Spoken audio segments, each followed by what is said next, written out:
ഈ ജന്തർ മന്ദറിലെ എന്തിനു വേണ്ടിയാണ് സമരം എന്ന് പോലും അറിയാതെ പല സംസ്ഥാനങ്ങളിലായി നടീനടന്മാർ വെടിതിരിയും പന്തം കൊടുത്തലും പ്ലക്കാർഡുമായിട്ട് സംസാരിച്ച ആരെങ്കിലും നമ്മുടെ ഈ കേരളത്തിൽ പുല്ലും മണ്ണും തിന്നുന്ന ആൾക്കാർക്ക് വേണ്ടി സംസാരിക്കുന്നതായിട്ട് നിങ്ങൾ ആരെങ്കിലും കണ്ടായിരുന്നോ? നമ്മുടെ ജാർഖണ്ഡിൽ ഇന്നലെ പോലീസ് വെള്ളം കൊണ്ട് തലോടി എന്ന് പറഞ്ഞാൽ അവര് ലാത്തി ചാർജും ടിയർ ഗ്യാസെല്ലാം ഉപയോഗിച്ചത്. അപ്പൊ അതിനുവേണ്ടി സംസാരിക്കുന്ന ആരെങ്കിലും നിങ്ങൾ കണ്ടായിരുന്നോ? അല്ലെങ്കിൽ നിങ്ങൾ ഇൻസ്റ്റഗ്രാമിലോ വല്ലതും പോസ്റ്റോ അല്ലെങ്കിൽ അവിടെ പോയി ജയ് വിളിയോ അല്ലെങ്കിൽ സംവിധാൻ ആരെങ്കിലും കണ്ടായിരുന്നോ? കാരണം അതായത് സിനിമയിൽ വില്ലനും ജീവിതത്തിൽ നായകനും നിൽക്കുന്ന ആരെങ്കിലും കണ്ടായിരുന്നോ?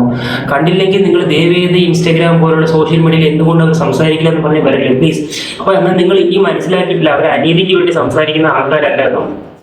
അവരുടെ രാഷ്ട്രീയ ലക്ഷ്യം, അതായത് അവർക്കിഷ്ടമില്ലാത്ത പാർട്ടി ഭരിക്കുന്ന സംസ്ഥാനങ്ങളിൽ മാത്രം അനീതിക്ക് വേണ്ടി സംസാരിക്കുന്നു എന്ന് പോയി പറഞ്ഞ് അവരുടെ രാഷ്ട്രീയ അജണ്ട സംസാരിക്കുന്ന ആൾക്കാരാണ്. നിങ്ങൾക്ക് ഇതൊരു മനസ്സിലാവാത്തതാണ്. അതുകൊണ്ട് ദയവ് ചെയ്ത് ഇതുവരെ സംസാരിക്കാതെ മിണ്ടാതിരിക്കുന്നവരെ വീണ്ടും നിങ്ങൾ പറഞ്ഞ് ക്യാമറ സ്പേസിന് വേണ്ടി റീച്ചിന് വേണ്ടി സംസാരിക്കാൻ കൊണ്ടുവരല്ലേ.